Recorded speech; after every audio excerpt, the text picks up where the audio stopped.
महाराष्ट्र में विधानसभा चुनाव के रिजल्ट आने के बाद से ही जो विपक्ष है उसका हल्ला बोल एक बार फिर से ईवीएम के ऊपर हो गया है। दरअसल जो रिजल्ट आया है, विपक्षी जो नेता है उनका कहना है कि ये रिजल्ट सही नहीं आया है, रिजल्ट में हेराफेरी हुई है। और मल्लिकार्जुन खड़गे जी का कहना कुछ ऐसा है, जिस तरीके से राहुल गांधी के नेतृत्व में भारत जोड़ो यात्रा की गई थी, भारत जोड़ो न्याय यात्रा करी गई थी, ठीक वैसे ही अब ईवीएम के खिलाफ जो आंदोलन चल रहा है उसमें विपक्षी पार्टियों को उसमें समर्थन देना चाहिए।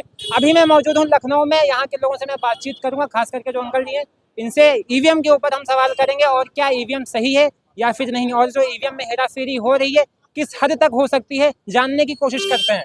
अंकल जी बताइए, ईवीएम के ऊपर अभी लगातार सवाल उठाए जा रहे हैं विपक्ष की तरफ से एक बार फिर से कि ईवीएम में हेराफेरी हो रही है, धांधली हो रही है वोट की। देखिए, अब आप एक साधारण वे पे आप बात सोचिए। हाँ।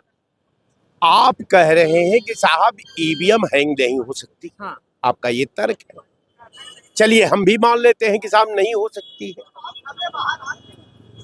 अब आप ये समझिए कि हैंग न होने का आप जैसे पूछ रहे हैं कि ईवीएम में कोई कलाकारी नहीं की जा सकती, तो क्या आप ये बता सकते हैं कि हैंग हुआ है कि नहीं हुआ है?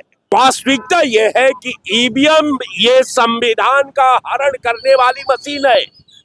ईवीएम में जनतंत्र का हरण हो रहा है। ईवीएम हटाना इसलिए जरूरी है कि ईवीएम अगर नहीं हटेगी तो देश का भविष्य का हरण होगा, देश का संविधान का गला घोटा जाएगा, देश का इंसानियत का शक्ल स्वरूप और व्यवस्था खत्म हो जाएगी।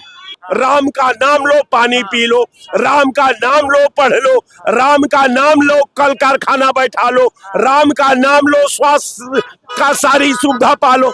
ये क्या बकवास ये भारतीय जनता पार्टी कर रही है देश के साथ में, भद्दा मजाक। कहने का मेरा मतलब कि भारतीय जनता पार्टी को केवल मस्जिदों में भगवान दिखाई देता है। हाँ। इसलिए कि इसका भगवान वही मस्जिद में वास करता है और इसको प्रधानमंत्री बनाता है, इसको मुख्यमंत्री बनाता है, इन सबों को सारा विधायक एमपी एमएलए बनाता है। हाँ। इन सबों का राम वही है।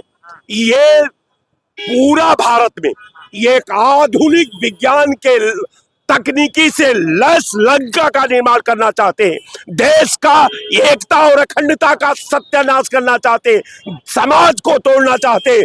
इसलिए संविधान बचाना जरूरी है। और ईवीएम पर सवाल है कि बहुत कुछ हैंग हो सकता है, तो ईवीएम में क्या विशाल, जब 17 बार परीक्षा लीक हो सकती है, लीक हो गई तो ईवीएम नहीं लीक हो सकती। आप क्या मानते हैं कि ईवीएम से निष्पक्ष चुनाव होना संभव है या फिर नहीं? मैं मानता हूं, क्यों नहीं हो सकती। हो सकता है, हो सकता है, मैनिपुलेट भी किया जा सकता है। अगर आरबीआई का साइट हैक हो सकती है, बैंक की साइटें हैक हो सकती हैं, आपके जो है उसकी उत्तर प्रदेश परिवहन निगम की साइट हैक हो सकती है, तो ईवीएम हैक क्यों नहीं हो सकती। वो इलेक्ट्रॉनिक्स है, उसमें प्रोग्रामिंग होती है, प्रोग्रामिंग जो करना चाहे हैक हो सकती है। चलिए, तो यहाँ पर अंकल जी ने बताया कि जो ईवीएम मशीन है वो कहीं ना कहीं हैक हो सकती है।